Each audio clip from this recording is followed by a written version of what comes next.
So, today we'll be starting with springs. So, springs, everybody of you must have seen, and they are plastic members,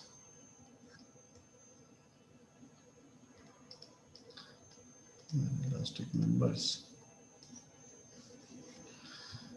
which distort under load. So, distort under load means whenever they have been acted upon by a load, they will have a transformation of their shape and size and regain their original shape,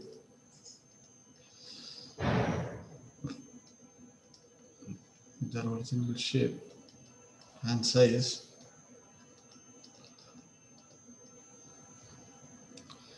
when the load is removed.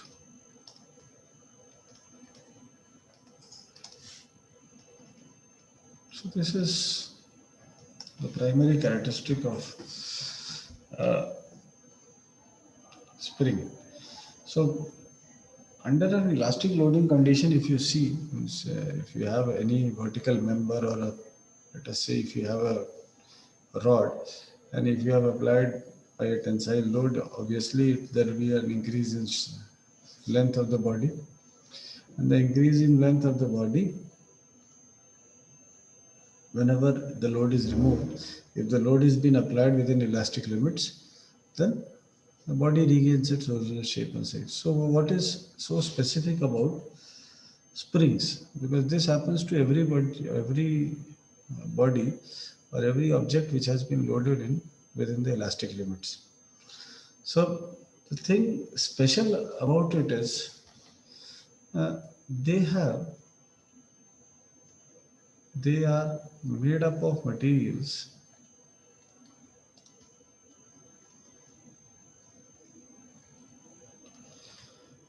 which have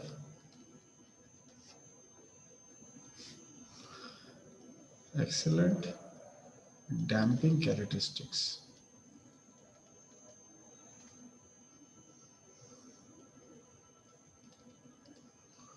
The material should be having excellent damping characteristics. Means damping means shock absorbing characteristics.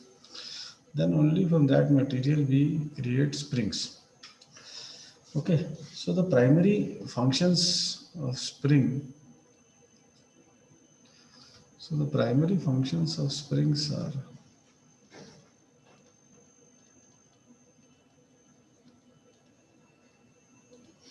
if you look at the primary functions of spring,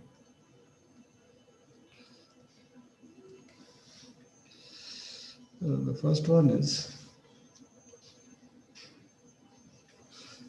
to absorb shock. So this characteristics is seen in shock absorbers. They are used as shock absorbing elements. Second one is to store energy. Now to store energy, this property is seen in clocks and even in your pens. So if you talk about in clocks, what happens? They're primary when previously when you were having mechanical clocks, those mechanical clocks had a spring inside them.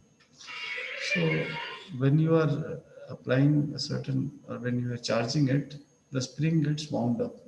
So due to winding up, what happens? There is a energy which is being stored in the springs. With passage of time, this spring unwinds itself, and over a period of time, when all the energy is lost, the clock stops. So this was one example where you are making the system store energy with the help of springs. In alarm clocks previously also uh, they are made up of mechanical springs, inside, and the purpose of using mechanical springs there is it will be storing energy and releasing with respect to time. And in the case of alarm, let us say the alarm is to ring by 30 seconds, then for a period of 30 seconds it will take to unwind itself, thereby losing all its energy. The energy has to be previously stored, and there it will, the loss of energy becomes your function. Okay, and similarly in shock observers also what happens? The shock has been taken up by the springs. How smoothly the release of energy takes place, that becomes the characteristic of the spring. Now, next in the case of pens, you must have seen uh, pens where when you press it, it gets on, and when you release it, it gets off.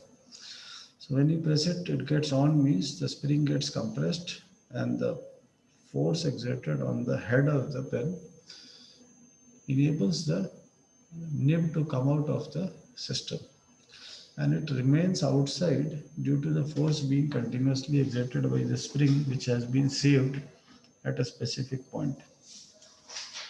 When you release this energy, the release of this energy leads to the loss of energy, and the loss of energy bring back the refill to its original position. So the original position is not on, the original position is off. Okay. Third, to apply forces,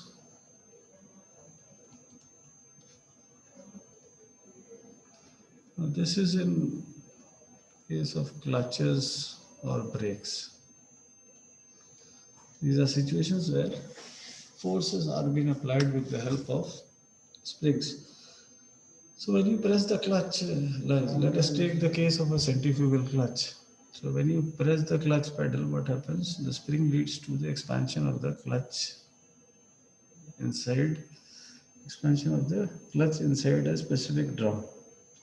And this expansion makes the clutch function properly.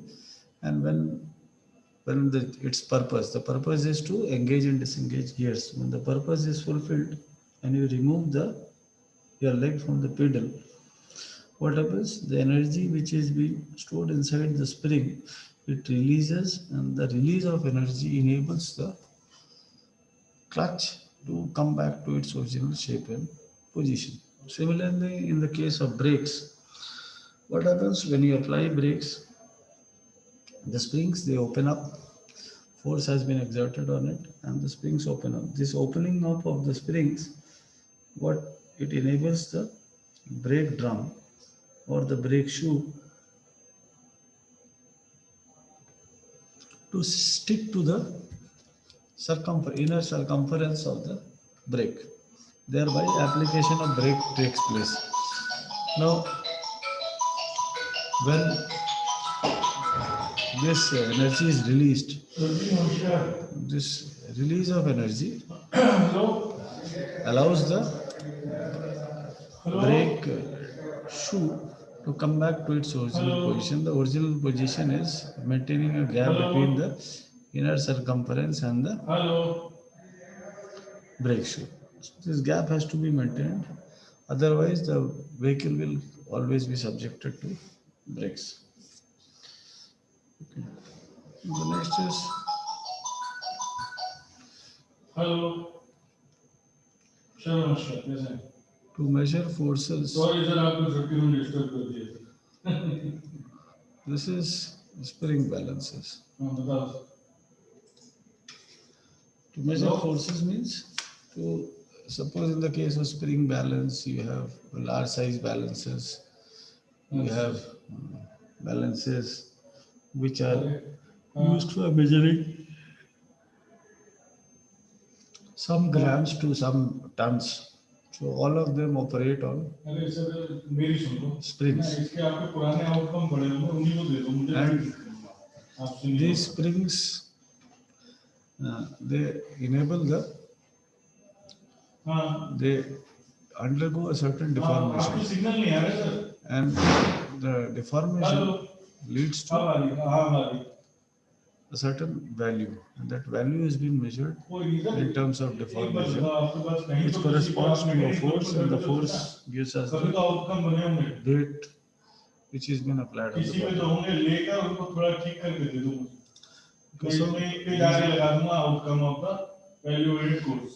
So sir आपकी आवाज़ साफ नहीं आ रही है। तीन चार बहुत है, तीन चार बहुत है। चलो दो तीन, एक या दो बना दो तो बना दो कम से कम। ओके, ठीक है, ठीक है, हाँ sir. Now we were discussing about the primary functions of springs. So to primary functions we have discussed until these four.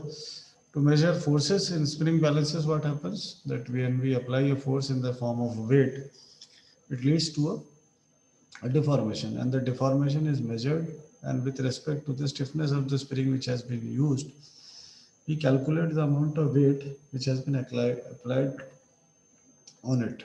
So the purpose of spring here is to measure forces.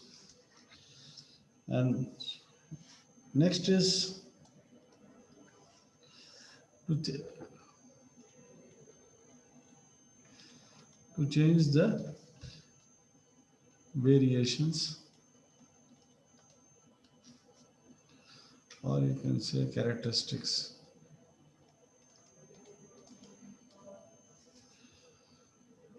of a member. So this is flexible mounting of motors, let us say.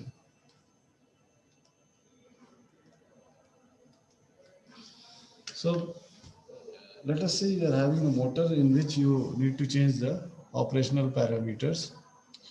So that can be also done with the help of a spring, where what we do is we employ spring which uses a certain amount of the torque which has been developed by the motor, and it releases it. So let us say that you are having a motor which generates which gives you an energy of 1 kilowatt. What does it take? That is immaterial. It gives you a power output of 1 kilowatt. Now, if you want a power output of, let us say, 0.7 kilowatt, that means 0.3 kilowatt has to be wasted. So that, because uh, there are cases where you cannot, you simply by decreasing the voltage and current, you will not be able to decrease the power output. So in motors like those where a certain amount of energy has to be intentionally lost, their springs are used, and these springs are used to purposefully lose energy, and they are used for changing the variations or the characteristics of members. And there are cases where you need to set up a platform, and that platform must contain springs so that it absorbs the vibrational forces which are acting on the springs. So these are certain few examples, and where springs are generally used in mechanical devices. And the springs, if you talk about the material of springs, uh, let us say, so springs are made up of uh, high carbon steel,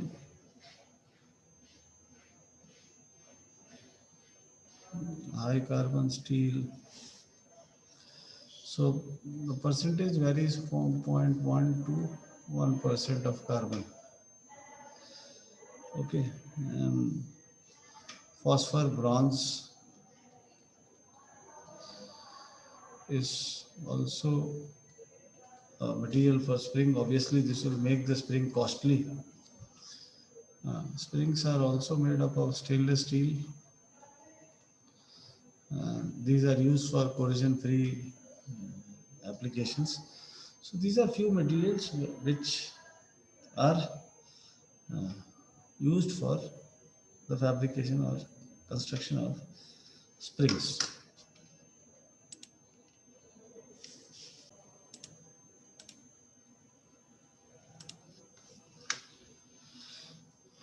Come to types of springs.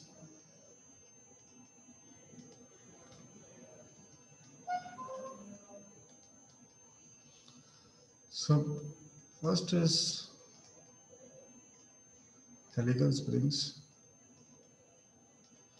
Under this head, you have two types of springs. One is open coiled helical springs. Next is closed coil helical springs. The next is a leaf spring. So here you have full elliptic.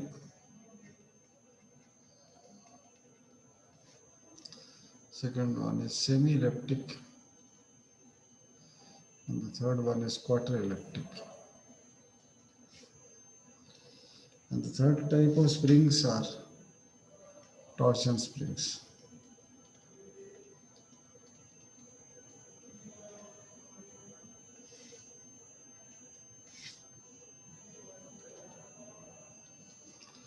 So in torsion springs, you have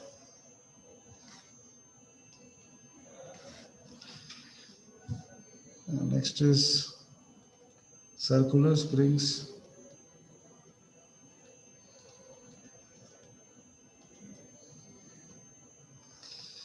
Fifth is flat springs.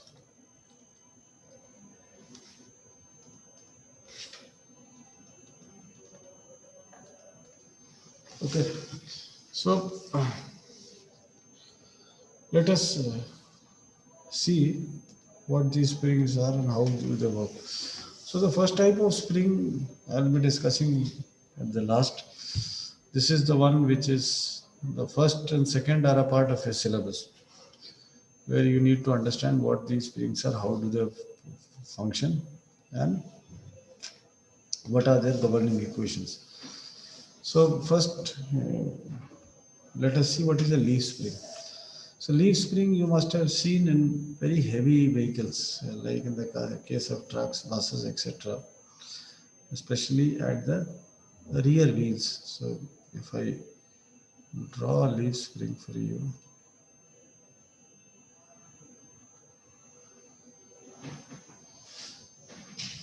this is a leaf spring. Leaf springs are of this type. They are held by a central bolt. And okay, so this is an example of a semi-elliptic leaf spring. This you must have seen in vehicles. Okay, so these vehicles are heavy vehicles. In the case of, let us say, trucks, buses, trains, etc. And these are used for shock absorption, or they are used for neglecting the effects of shocks and vibrations on a very large scale. So the amount of energy handled by these leaf springs is quite high.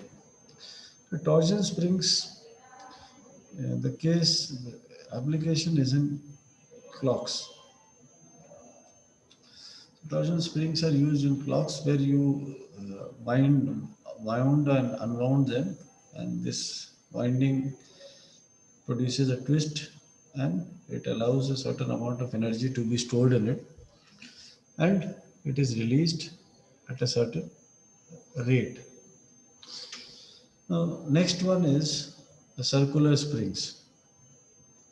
The circular springs are used for special applications where you store energy, and this energy is being stored in the form of a like a rubber band.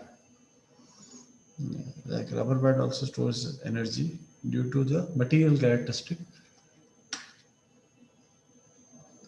Here, in the case of circular springs, energy is stored in the case, like in the case of rubber bands, and when energy is released, it comes back to its original shape and size. Now, flat springs are examples where you have a flat sheet like thing which is used to store energy, and that energy is being used for different ways. So I'll give you an example like you must have seen in movies where the hero carries a certain type of, you can say, हथियार एक तरह से, ठीक है. And this was last what I remember is in Bajirao Mastani that Ranveer Singh was carrying a very long sword. That sword was flexible in nature and it could handle larger distances. So when you have a sheet metal like thing and it has been hovered around, what happens? This movement, it stores energy in itself, and that energy is being released when it strikes somebody else. So that is an example of flat springs. So these are the various types of springs which are used, and they are used depending upon the specific purpose or application to which they are being subjected.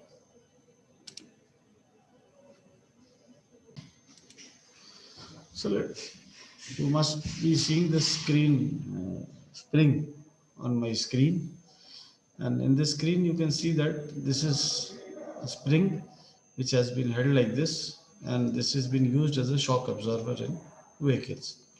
So if you look at the spring, this is a helical spring. So why it is called as a helical spring? Because you have a wire of a certain diameter which has been wound in the form of a helix, and when it is wound in the form of a helix, in these torsional shear stresses are introduced when they are subjected to any type of compressive loading. Okay, so if you look at this spring, you can say that this is this is the wire diameter. This is the wire diameter of the spring. So wire diameter of the spring means this is the diameter of the wire from which the spring has been created. Now this is the diameter of the spring. If you look here, this is the diameter of the spring. So you can, for the same wire diameter, you can have number of diameters of the spring. Okay, so this is the diameter of the spring. This is the diameter of the wire. Okay. Now this is the number of active coils. These are coils. These are called as coil. So these are number of active coils. So if you look at the coils, the number of active coils are 1, 2, 3, 4, 5, 6, 7, 8. So this is a spring having 8 coils, and it is made up of a wire of diameter small d, where the diameter of the spring is given by capital D. Okay. Now if you look at the spring is called as an open coiled helical spring. Okay, why this is called as an open coiled helical spring? Because you have spaces between subsequent coils. Okay, so when there is spaces between subsequent coils, it is called as an open coiled helical spring. In the case of open coiled helical spring, it is subjected to both torsion as well as bending at the same time. That we'll see at the time of discussion related to open coil. Now, if there would have been no spaces between them, okay, if there would have been no spaces between them, they would have been called as a closed coil helical springs. If you look at this spring has a certain inclination. If you look, if a tangent is being drawn like this, the spring has a certain inclination. This lateral inclination is called as your helix angle. So the helix angle in the case of a closed coil helical spring will be close to zero, because when there is no spaces between them, they are actually stuck up. So the angle is very small, and it is expected that it can be called as a helix, where the helix angle is close to zero, and it is generally taken as zero in the case of mathematical applications. So if this is a closed coil helical spring, it means that there is no space between them. So if there is no space between them, then only tensile load can be applied on it. Only tensile load can be applied on it. So closed coil helical springs are also called as tension springs. Closed coil helical springs are also called as tension springs. Now this is an open coil helical spring. You can compress it to a level until where the spaces between them get equal to zero. So if the spaces between them get equal to zero, that means that only compressive load can be applied on it. So this is called as a compression spring. So a closed coil helical spring is called as a tension spring because only tensile load can be applied on it. You can only create spaces. So a closed coil helical spring, upon the application of load, becomes an open coil helical spring. And an open coil helical spring, under the application of load, it can maximum become to a closed coil helical spring. There is another term which is associated with springs is solid length. A solid length means if this open coil helical spring is compressed to its maximum, what is the height of the spring? So here there are 8 number of active coils, and let us say small d is the diameter of the wire. Then under full compression, the height of the spring will be 8 into d. So for a spring having n number of coils, an open coil helical spring will the length will be nd. Now this is, let us say this is a closed coil helical spring and there are no spaces between them. In that case, obviously, the solid length is the minimum length of the spring, and that is again Nd. So a closed coil helical spring becomes an open coil helical spring under the application of load, and a open coil helical link can become maximum to an extent of a closed coil helical spring under the application of load. An open coil helical spring is called as compression springs, and a closed coil helical springs are called as tension springs because only tensile loads are applicable. So probably this is one spring that I have bought so that you are able to see and understand. Okay, so if you have any doubt related to the working of the spring, you can ask. So now let us come to the derivation of governing equations for springs. So if you talk about terms that have been used, let us say that W is the axial load which is applied on the spring. D is spring diameter. Small d is wire diameter. Let us say delta is axial deflection.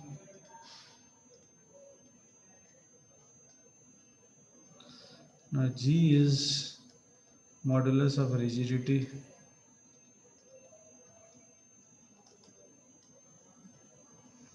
Theta is angular deflection. N is number of active coils.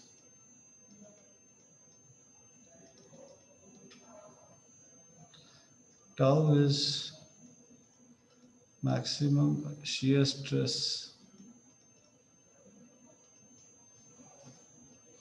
and J is polar moment of inertia. So obviously the material, it is very well understood that the Cross section of material which is being used for springs is circular. So the wire cross section, it is well defined that it will be circular only. Okay. So if you look at the basic equation, T by J is equal to tau by R. This is we are doing for a closed coil helical spring.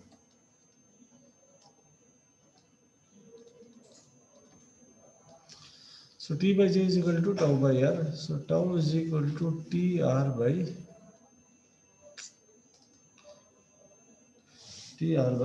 J. So what is T? T is W into R. So torque, if you look at the spring, torque is the load will be applied and the maximum distance applicable is capital R, where capital R is the radius of the spring multiplied by the radius of curvature. So radius of curvature is how much?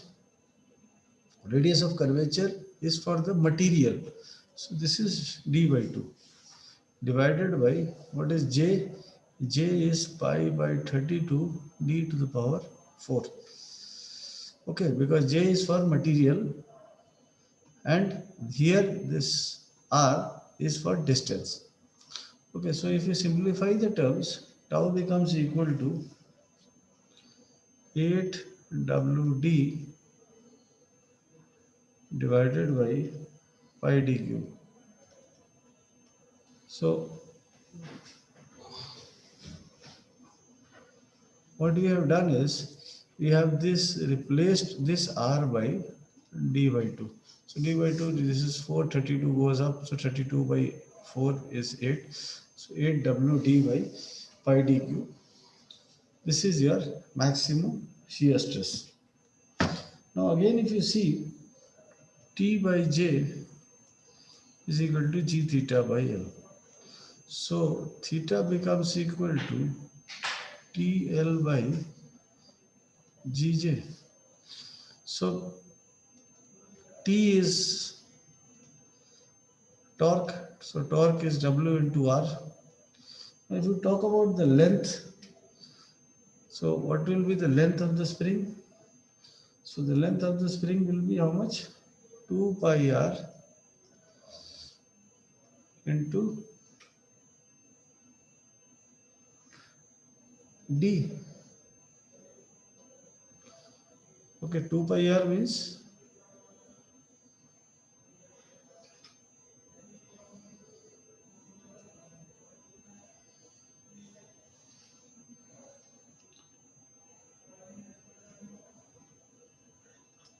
okay. So this divided by G, G remains G and J is pi by 32 d to the power 4. Okay.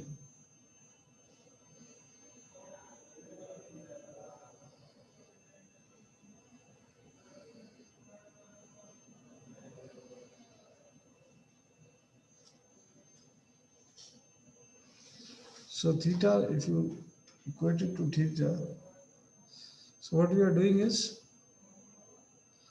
we are replacing this r by d by 2. So this is 64 pi w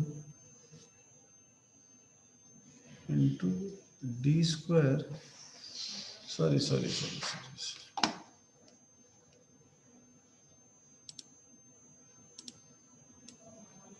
This is not d.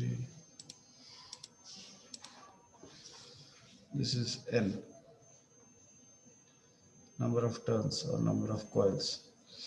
So this is 2 pi r into n. Okay, so this r square becomes d square. This 2 is removed, this 2, 1, 2 gets cancelled. So we have another 2 left. D square into n divided by GD to the power 4. Okay, so this is, we have another 4 here due to this d square. So this 4 and the 64 become 16. So you have 16 w d square n divided by gg to the power 4.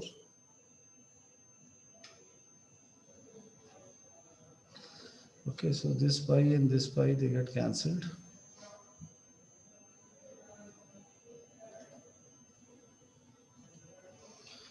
So theta becomes equal to 16 w d square n by gg to the power 4.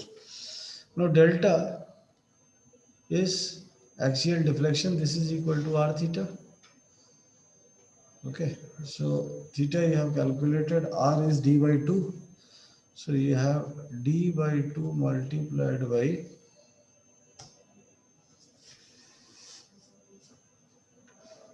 16 w d square n divided by gg to the power 4. So here this comes out to be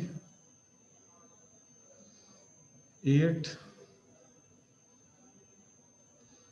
w dqn divided by gg to the power 4. So this is equal to axial deflection.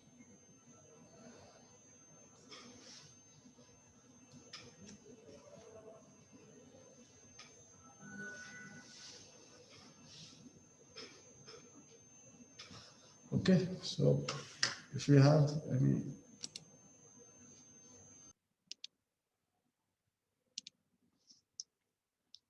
so you know that it will be subjected to an closed coil helical spring, will be subjected to a tensile load. So the direct shear stress, the direct shear stress will be equal to W by A plus sectional area. So the maximum shear stress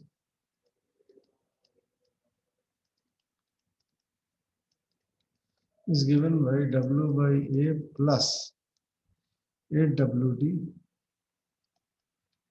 by pi d cube. This 8WD by pi d cube we have previously derived. Okay, now you must have seen that if you talk about, uh, if you look at the screen once again,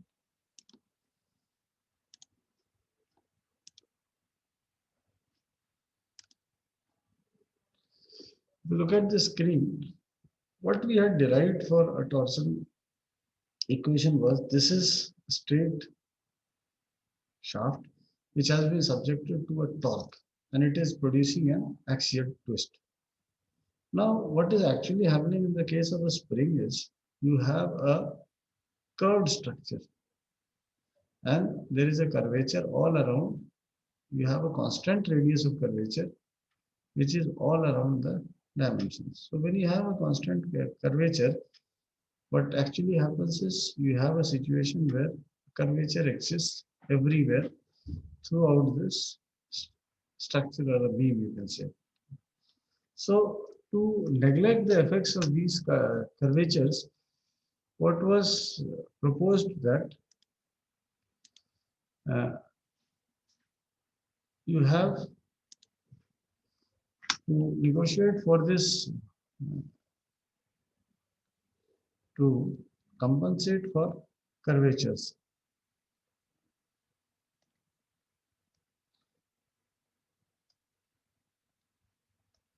Okay, so if you look at curvatures, then if you look at this section, this is the curvature which is initially present. So to negotiate for these curvatures, there was a, there is a Wahl's correction factor.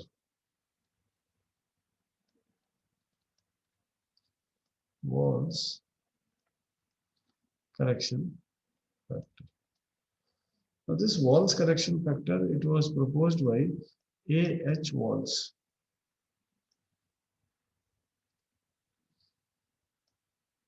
we propose this Wahl's correction factor denoted by Kw. This is given by 4s minus 1 divided by 4s minus 4 plus 0.615 by s. Okay, where s is your spring index and this is your spring index, and this is given by capital D by small d, where D is the capital D is the diameter of the spring and small d is the wire diameter which is used to create the spring. So Wahl's correction factor is given by 4s minus 1 divided by 4s minus 4 plus 0.615 by s. Now what we do is shear stress was previously given by AWD by pi d cube. Now this gets multiplied by Wahl's correction factor. So this is Wahl's correction factor which you need to include if you are trying to compensate for curvatures. So if in a numerical you have a situation where you need to calculate capital D and small d, then you cannot use Wahl's correction factor right from the start or initial right from the start of the spring design. But if capital D and small d or spring index are previously mentioned in the problem, it is advisable that you use Wahl's correction factor and calculate other parameters. Okay, so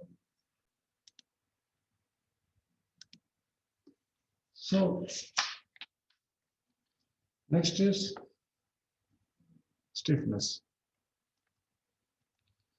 Now stiffness is load per unit deflection. This is denoted by K. This is W by delta. So W, you know, delta you have calculated 8 W dq m by Gg to the power 4. So K stiffness is given by Gg to the power 4 divided by 8 dq m, because W and W they get cancelled out. So this is the formula for stiffness of the spring. Now U is strain energy. So strain energy for torsion, this is given by half into T into theta. So how did you get this? If you look at the curve between T and theta, so strain energy is the energy stored during, if it is direct stresses, it is the energy stored during compression or tension. Direct stresses, if it is due to torsion, this is the energy stored due to torsion. So this is half into T into theta. Now T is equal to tau into R by J. Sorry. Tau into J by R. And theta is tau into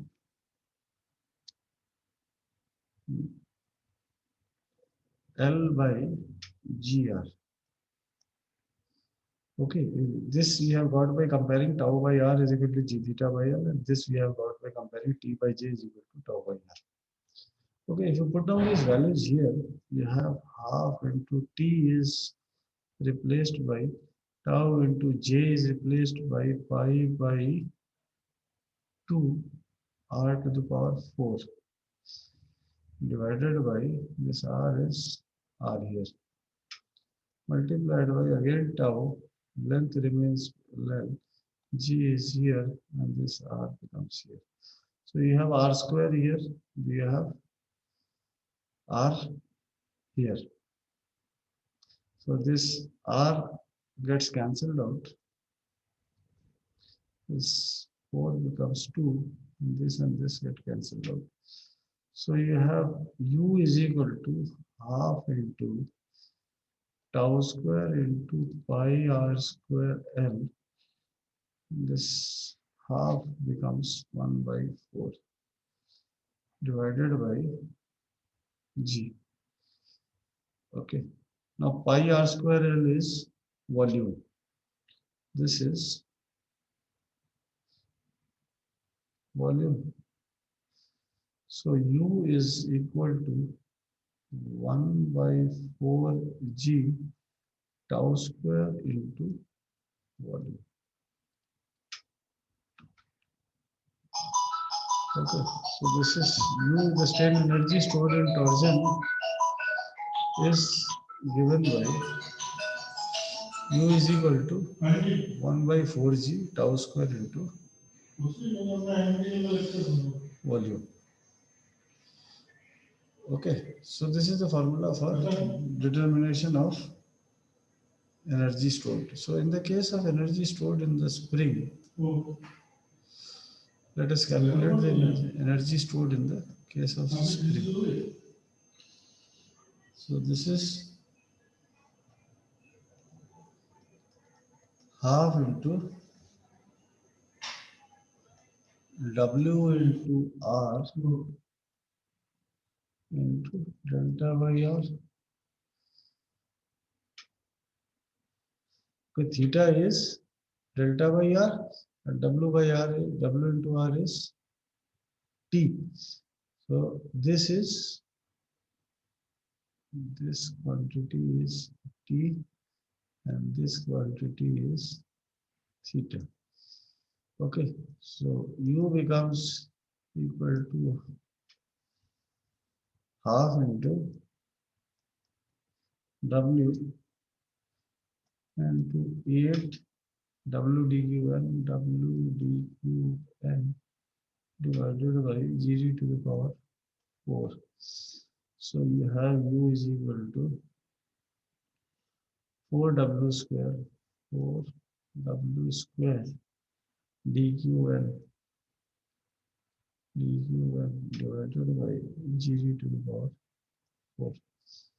So this is the energy stored in a spring when it is subjected to a certain load.